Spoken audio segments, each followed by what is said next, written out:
अयोध्या पहुंचते ही आचार्य प्रमोद कृष्णन ने कांग्रेस को सुनाई खरी खोटी। पार्टियां अयोध्या राम मंदिर को लेकर अपनी कब्र अपने आप खोद रही हैं। राम किसी एक जाति के नहीं, इस पर किंतु परंतु करना गलत। पार्टियों को नसीहत, राम को किसी एक पार्टी तक सीमित मत करो। दरअसल आज सुबह सुबह कांग्रेस को तीखा जवाब देने के लिए आचार्य प्रमोद कृष्णन अयोध्या की धरती पर पहुंच गए।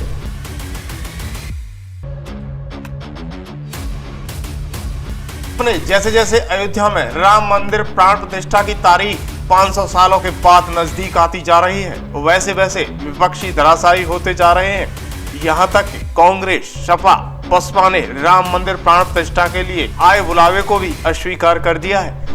कांग्रेस पार्टी के कद्दावर नेताओं का कहना है कि ये कार्यक्रम आरएसएस और बीजेपी का है, इसके चलते कार्यक्रम में शिरकत नहीं करेंगे। जैसे ही इन पार्टियों ने राम मंदिर जाने से मना किया, वैसे ही कांग्रेस पार्टी के नेताओं में फूट नजर आई, अपनी ही पार्टी के खिलाफ खड़े हो गए। और इतना ही नहीं, कांग्रेस के सबसे बड़े नेता आचार्य प्रमोद कृष्णन ने तो सारी पार्टियों के खिलाफ मोर्चा खोल दिया है और सभी को अपनी भूल सुधारने के लिए कहा है। सुनिए अयोध्या पहुंचकर क्या कहते हुए दिखे आचार्य प्रमोद कृष्णन। पहली बात, राम किसी एक पार्टी के नहीं है, राम किसी एक राज्य के नहीं है, राम किसी एक वर्ग के नहीं है, राम किसी एक जाति के नहीं है, राम किसी एक धर्म के नहीं है। अखिल कोट ब्रह्मांड नायक राम, जगत नियंता राम, पार ब्रह्म परमेश्वर राम, जगत पिता जगदीश्वर राम। जहां हमारे राम हमारी आस्था के आधार हैं, तो इस पर कोई लेकिन, बट, किंतु परंतु करना व्यर्थ है, पहली बात। दूसरी बात, मैं सबसे हाथ जोड़ के अपील करता हूं, राम को किसी एक पार्टी तक सीमित मत करो।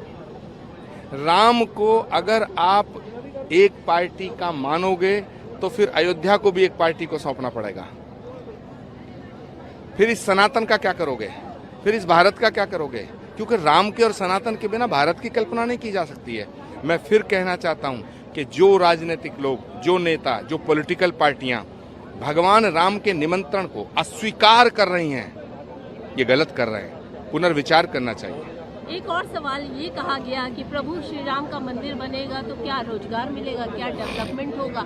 इस तरीके की जो बयान निकलकर सामने आ रहे हैं राजनीतिक गलियारों से, इसको लेकर क्या कहेंगे? क्या वाकई में प्रभु की श्री राम के मंदिर से डेवलपमेंट नहीं हो रहा है, विकास नहीं हो रहा है? बहुत लोगों ने सवाल उठाया कि क्या मंदिर से रोजगार मिलेगा, मंदिर से डेवलपमेंट होगा? मैं अयोध्या की रज को माथे पे लगा करके ये कहना चाहता हूँ कि अयोध्या का विकास पूरे विश्व में अद्वितीय विकास हो रहा है।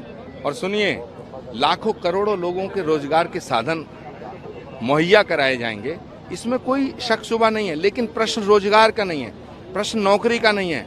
हम तो वो लोग हैं जो उपवास करके राम भजन करते हैं। राम हमारी आस्था के आधार हैं, इसलिए राम को रोजगार से जोड़ना उचित नहीं होगा। राम आस्था का प्रश्न है। आप अपनी पार्टी को क्या संदेश देना चाहेंगे, कांग्रेस को क्या कहना चाहिए? क्योंकि कांग्रेस से ही ज्यादा सवाल उठ रहे हैं। कांग्रेस पार्टी में बोलने की आजादी है, आंतरिक लोकतंत्र है। जो लोग राम के निमंत्रण को ठुकरा रहे हैं, उनका अपना मत है। मैं राम के निमंत्रण को स्वीकार करना अपना सौभाग्य समझता हूं। मैं सभी लोगों से कहना चाहता हूं कि भगवान राम के दर्शन करने का अधिकार सबको है।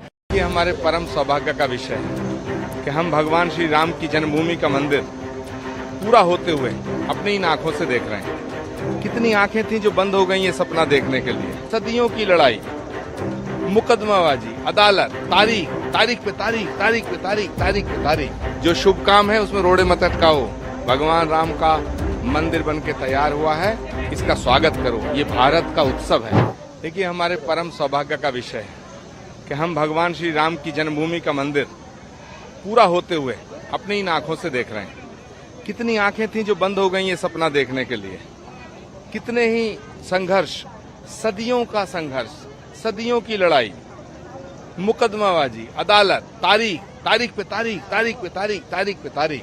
लेकिन आज वो दिन आया है कि 22 जनवरी को मुझे ऐसा लगता है कि भगवान श्री राम के अवतरण की तिथि है रामनवमी। रामनवमी को भगवान श्री राम का अवतरण हुआ था। और ये जो 22 जनवरी है ना, ये भारत में राम राज्य की पुनर्स्थापना की तिथि है। आपसे एक बहुत ही महत्वपूर्ण प्रश्न है, क्योंकि आप खुद आचार्य हैं। सवाल उठाया जा रहा है कांग्रेस के वरिष्ठ नेता दिग्विजय सिंह जी के द्वारा कि राम मंदिर का निर्माण पूर्ण नहीं हुआ है और धर्म के आधार पर ये बिल्कुल भी गलत है कि प्रभु राम की प्राण प्रतिष्ठा हो। ये धर्म विहीन है। कैसे, क्या कहेंगे आप? क्या वाकई में ये धर्म विहीन है? देखिए, पहली बात तो नेताओं को धर्म की व्याख्या करने से बचना चाहिए। भारत का नहीं, पूरे विश्व का करोड़ों साधु संत ऋषि मुनि महात्मा तपस्वी तमाम ज्योतिषाचार्य हैं, ये सब एक तरफ और भगवान राम एक तरफ। हम राम से हैं, राम हमसे नहीं है। ये जो ब्रह्मांड है ये पूरा राम संचालित करते हैं। हमारे शास्त्रों में एक सूत्र है, शुभस्य शीघ्रम। जो शुभ काम है उसको जल्दी करो, जो शुभ काम है उसमें रोड़े मत अटकाओ। भगवान राम का मंदिर बन के तैयार हुआ है, इसका स्वागत करो। ये भारत का उत्सव है, ये भारत का गौरव है, ये हमारे सनातन का उत्सव है। इसमें विघ्न डालना छोड़ो और मैं तमाम राजनीतिक लोगों से अपील करना चाहता हूं कि इस निमंत्रण को स्वीकार करो। राम सबके हैं, सब राम के। लेकिन स्वीकार तो नहीं किया है, कांग्रेस के वरिष्ठ नेताओं ने स्वीकार नहीं किया। मंदिर के निमंत्रण को स्वीकार करना सौभाग्य का विषय है, मंदिर के निमंत्रण को ठुकराना दुर्भाग्य का विषय। लेकिन आप बताइए, क्योंकि आप इसी पार्टी से ताल्लुक रखते हैं और अब आप कह रहे हैं ये दुर्भाग्य का विषय है, क्या अभी कभी आपने समझाने का प्रयास किया एक वरिष्ठ जन होने के नाते, आचार्य होने के नाते, कि इस तरीके, क्योंकि वो तो साफ तौर पर कह रहे हैं कि बीजेपी जो है वो कुटिलता कर रही है, कुटिल राजनीति कर रही है और ये सिर्फ राजनीति है, इलेक्शन को मद्देनजर रखते हुए राम मंदिर का प्राण प्रतिष्ठा कर रहा है, धर्म विरोध। पहली बात, राम किसी एक पार्टी के नहीं है, राम किसी एक राज्य के नहीं है, राम किसी एक वर्ग के नहीं है, राम किसी एक जाति के नहीं है, राम किसी एक धर्म के नहीं है। अखिल कोट ब्रह्मांड नायक राम, जगत नियंता राम, पार ब्रह्म परमेश्वर राम, जगत पिता जगदीश्वर राम। जहां हमारे राम हमारी आस्था के आधार हैं, तो इस पर कोई लेकिन बट किंतु परंतु करना व्यर्थ है, पहली बात। दूसरी बात, मैं सबसे हाथ जोड़ के अपील करता हूं, राम को किसी एक पार्टी तक सीमित मत करो। राम को अगर आप एक पार्टी का मानोगे तो फिर अयोध्या को भी एक पार्टी को सौंपना पड़ेगा।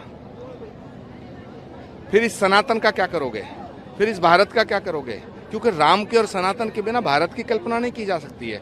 मैं फिर कहना चाहता हूं कि जो राजनीतिक लोग, जो नेता, जो पॉलिटिकल पार्टियां भगवान राम के निमंत्रण को अस्वीकार कर रही हैं, ये गलत कर रहे हैं, पुनर्विचार करना चाहिए। पूरा होते हुए अपनी इन आंखों से देख रहे हैं। कितनी आंखें थीं जो बंद हो गई ये सपना देखने के लिए। सदियों की लड़ाई, मुकदमाबाजी, अदालत, तारीख पे तारीख, तारीख पे तारीख, तारीख पे तारीख। जो शुभ काम है उसमें रोड़े मत अटकाओ। भगवान राम का मंदिर बन के तैयार हुआ है, इसका स्वागत करो।